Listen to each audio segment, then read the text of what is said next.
Channel of Vadodara.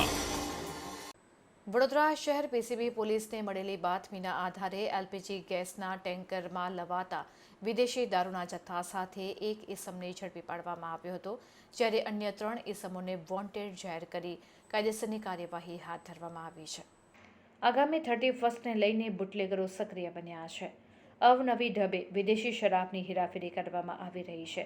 ત્યારે PCB પોલીસને ચોક્કસ માહિતી મળી હતી કે ધુમાડ ચોકડી પાસેથી એક એલપીજી ગેસના ટેન્કની આડમાં વિદેશી શરાબનો જથ્થો છુપાવી રાજસ્થાનથી સુરેન્દ્રનગર તરફ લઈ જવામાં આવી રહ્યો છે। જે ચોક્કસ માહિતીના આધારે પીસીબીની ટીમે ધુમાડ ચોકડી પાસે વોચ ગોઠવી હતી।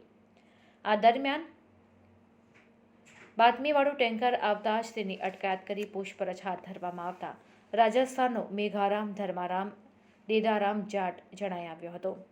પોલીસે ટેન્કરમાં તલાશી લેતા ₹50,06,400નો વિદેશી શરાબનો જથ્થો મળી આવ્યો હતો। આ સમગ્ર મામલે પોલીસે ₹60,23,900ના મુદ્દામાલ સાથે ચાલકની અટકાયત કરી 3 ઇસમોને વોન્ટેડ જાહેર કરી આગળની કાર્યવાહી હાથ ધરી છે।